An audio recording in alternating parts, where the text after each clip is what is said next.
In newsagents across Britain and Europe, people swap their hard-earned money in exchange for a 1 in 140 million chance of hitting the jackpot. And everyone always talks about what they would do if they won the lottery. Right, I'll put the helipad over there, I'll put my Olympic-sized swimming pool over there, the 5-bed mansion can go over there. But what if you actually did? Most of us would like to think that we'd enjoy it but be responsible, and most definitely not go public with it. However, for some people, the ultimate fortune and fame becomes the ultimate curse. In November 1994, 17 weeks after the National Lottery was launched, Lee Ryan's life turned upside down when he won £6.5 million.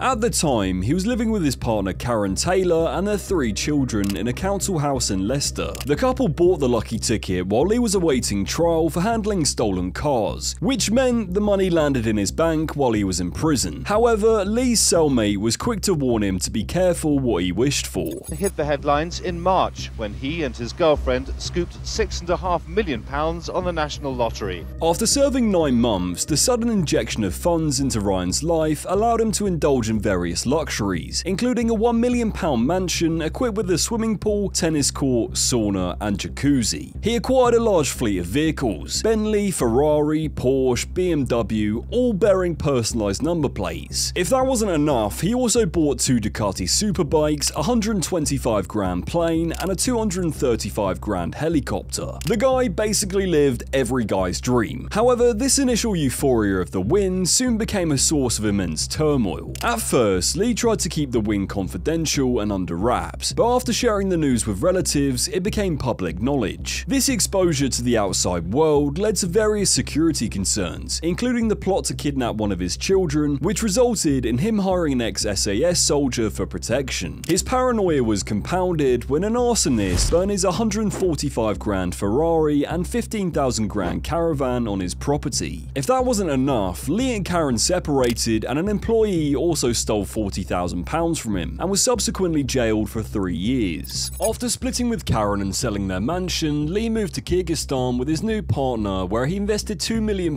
in ventures such as schemes to bring the lottery to China and establish a fish farm. Despite his best efforts, these investments failed, with the local mafia stealing his fish stock. By 2010, following his second divorce, Lee returned to London penniless and homeless for 5 years. Reflecting on his experience, he described the lottery win as a curse. Today, Lee has a job as a painter and decorator, which he said provides him with inner peace, but still continues to play the lottery, believing that if he was to win again, he would help the homeless. The next lottery winner is arguably the purest form of indulgence and listening to the irresponsible part of your brain. In November 2002, at the age of 19, Michael Carrol won £9.7 million. At the time of the winning, he was a part-time bin man and didn't even have a bank account. His sudden rise to fortune led to media spotlight, where he proclaimed himself as the king of Chavs. Initially, Michael was actually quite smart, investing £3.9 million into a bond to generate steady monthly income. He was advised to only use this fund after depleting his regular account. His next investment was £3 million split between the 2 loves of his life, his family and Rangers Football Club. He invested £1 million into the Scottish club, who themselves entered administration in 2012 due to sizable debts and poor investments. But despite these somewhat frugal and generous investments, Michael's lifestyle started getting away from him, spiraling into extravagance and legal troubles. He bought a £325 grand mansion in Norfolk, which became notorious for hosting wild parties, spending £3,000 a day on cane and prostitutes. I mean, you can't necessarily say he didn't have a good time. Mikey was also barred from every pub where he lived, and a special hotline was set up by the council for his neighbours to report any noise complaints. He essentially became the Chav version of the Gatsby. However, unlike Gatsby, Michael wasn't shy of media attention. He fed into the character that the media wanted to portray him as, but Mikey's crazy lifestyle and poor financial decisions saw his fortune rapidly depleting. To make things worse, worse, in 2006 he was sentenced to 9 months in jail for a fray, with the court noting his extensive criminal record, which included an ASBO that he got after using a catapult to launch steel balls from his van while drunk, which damaged 32 cars and local shop windows. With an extensive criminal record, Mikey was no stranger to trouble. While residing at his mansion, 5 of his Rottweilers were found dead, and he reportedly paid 130 grand ransom to blackmailers who threatened his family, an ordeal that led him to abandon his mansion. I mean, it's common knowledge that you've had threats from the IRA about your daughter. And you were saying that when we were in Blackpool, you got a bit paranoid because there was a phone call from some Liverpool firm. Is that right? Do you get that? Do you get that all the time? Yeah, but it happened for about a month. Then I went to Blackpool and this happened. Do you ever go back to the house? I mean, you don't want to be there, do you? No. By May 2010, Michael had run through all of his lottery winnings, causing him to return to his old job as a bin man and his mansion to lay derelict. In the same year, another documentary was made detailing Mikey 10 years on from his win, showing him trying to clean up his life. You have 3 possibilities to lose weight, either with physical activity, either only with the diet, but the best thing is to combine it. When we first started training, it was really hard and I couldn't even do 1 press up. And the only thing that kept me going was knowing where I was drinking and everything. I'll be dead in 10 years, so, and just thinking of my daughters, it kept me going. 1, 2, 1. Still battling addictions, in 2013, Michael went on a downward spiral as he spent 3 months in a hotel for the homeless after being unable to find a job. However, Mikey insists that he wouldn't have done anything different, and that winning the lottery was the best 10 years of his life for £1. I don't look back with any regrets, that's for sure. I wouldn't want to turn the clock back. After working stints at a biscuit factory and a slaughterhouse, he moved to Scotland in 2019 to become a coal delivery man and reunite with his ex-wife. Mikey still does the lottery from time to time, but warns that money is the root of all evil and that other winners should not trust anyone, not even your fucking family. Now, if you thought some of our previous lottery winners loved cars, 27-year-old Ryan Magee was willing to risk everything for them. In 2008, Ryan had a dream in which he won the lottery. This vivid vision inspired him so much that the next day he bought 11 tickets in 4 towns before the draw, being so confident that he even told his son that he would have a sports car by the weekend. Well, as it turns out, that week the jackpot was 96 million split between 6 UK winners, leaving the couple with a measly 6.5 million. This insane vision into the future made Ryan one of Northern Ireland's youngest millionaires overnight, thrusting him into the public eye. Before the win, Ryan co-founded a car auction business, which provided him with a modest stable income. So when he became insanely wealthy overnight, he headed straight to the Ferrari dealership, swapping his Peugeot 206 for a 150 grand Ferrari Spider. The spending continued, with the mansion and all the other consumerisms we'd all fall victim to. However, just 3 years after the win, cracks began to form in Ryan's life, crashing his Ferrari off the icy road into a hedge and receiving a £250 fine for using his mobile while driving on a separate occasion. Divorcing his wife and having to auction off his 5-bedroom dream house was another blow to Ryan. However, the driving offences continued, bagging himself 200 hours of community service and banned from driving for 5 years in 2015, having already been banned for 18 months in August 2014. In 2013, fellow Northern Ireland resident Margaret Loughrey became £27 million richer after buying a ticket on a whim after applying for a charity job. Despite winning millions, Margaret continued to live in her modest bungalow and vowed to spread the cash around. While helping family and charity, she did buy a string of properties herself, including a pub, a mill, and eventually building her dream home with a 6-bay glass-fronted showroom for classic cars, despite not being able to drive. However, just 4 months after Margaret's win, she was sectioned after being told she was a danger to herself and others. After leaving hospital, she sadly continued to deteriorate as her life became consumed by mental health problems. By 2019, she claimed that she only had £5 million left and that she had been targeted by thieves. She continued, saying that money has brought her nothing but grief. It has destroyed my life. I don't believe in religion, but if there's been a hell, I've been in it. It's been that bad. Margaret's dream home had just finished completing, However, tragically, in September 2021, she was found dead in her bungalow. Following Margaret's death, tributes were made to her life and received praise for her charitable work. In 2012, music shop owner and healthcare worker Adrian and Gillian Bayford thought their story had a fairy tale ending when they won £148 million. Upstairs, and when I went upstairs, I don't normally check the lottery, I must admit, I take them into the terminals to get checked. But I thought, I'm going to check them. And I checked them, and the first 3 came up, and then I looked at the 2, but we kind of the lucky note, and they came up too, and then I realised the whole lot was there. Slightly frightening, but exciting.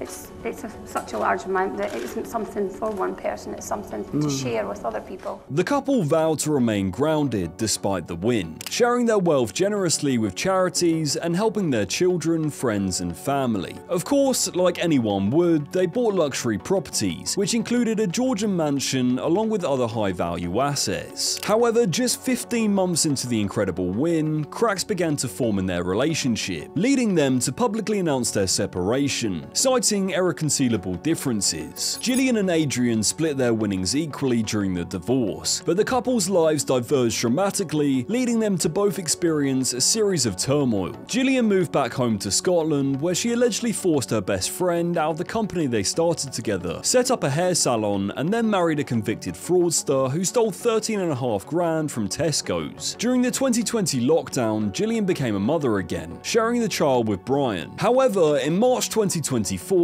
Gillian left him after Brian saw her as nothing more than a cash machine. One friend stated, "Brian acted as if he was the lottery winner, throwing money about left, right and centre, flying his pals out to watch football matches, giving them spending money, and making sure that he made everyone know he was footing the bill." But as we all know, Gillian was the one paying for the lads' holidays. Which, Brian mate, I am quite jealous of how you've managed to pull that off for so fucking long. Fair play. Meanwhile, after the divorce from Gillian, Adrian was fighting his own battles. In his quest for love, Adrian was dumped on 3 separate occasions after Gillian, leaving his ego bruised and his bank balance dented. One woman rejected his marriage proposal after over £500,000 had been spent on her via gifts, and then went on to return to her broke ex-boyfriend. If things couldn't get any worse for Adrian, in 2021 he sold his 189-acre estate for a loss, and his 13-year-old son was battling for his life after a quad bike accident on his estate. However, the boy did end up making a full recovery. Now, imagine winning the lottery but getting absolutely nothing. It would probably feel worse than getting the money and spunking it all up the wall. In 2001, Martin and Kay Tott became aware of a £3 million lottery ticket that had been sold in the local area but remained unclaimed. Being convinced they bought a ticket, they scrambled through all of their belongings and found the pesky ticket scrunched up in a drawer somewhere. To their amazement, all of the numbers that they used every single week lined up. Initially, the couple was hyped that they were about to become millionaires. However, their excitement quickly turned into despair when they discovered the ticket was more than 6 months old, making it ineligible for the prize. In the UK, the lottery requires winners to claim their prize within 180 days of the draw, making the couple's loss anus-clenchingly close to the deadline. Missing out on such a life-changing sum of money left them grappling with regret and emotional turmoil. They launched a public campaign for help, even reaching out to the National Lottery looking for an exception. But after 45 days of deliberation, Camelot, the operator behind the lottery, underlined that the rules are the rules. After the collapse of their campaign, so did their marriage. We'd only known each other for 2 years. All we did was bicker. Sadly, both of us agreed we should split and Kay moved out. In 2021, a similar story happened to student Rachel McKenney and Liam McCronan, when the ticket they bought was the winning ticket for an eye-watering £182 million. Despite having all of the necessary numbers, they didn't win anything. Every week, Rachel would play the lottery through a £2.50 ticket that was linked to a direct debit. However, unfortunately, that week she had bought one too many cups of coffee, leading her funds to dip below where they needed to be. This subsequently meant that her bank account didn't have enough money to process the transaction, meaning it was never purchased, despite getting a notification through the app that she had won. Now, we've all seen how damaging winning the lottery can be at any age, but winning the lottery while being a literal child is almost unthinkable. Well, in 2003, 16-year-old Callie Rogers' life changed forever when she became Britain's youngest ever lottery winner. She won £1.8 million, upgrading her living situation, which enabled her to move out of her foster family's house. However, from here on out, it went as well as you can imagine. 300k was spent on clothes, travelling and 3 boob jobs, and another £500,000 on gifts to friends and people that took advantage of her situation, which led her into a spiral of depression. It just became too much to cope with. Not knowing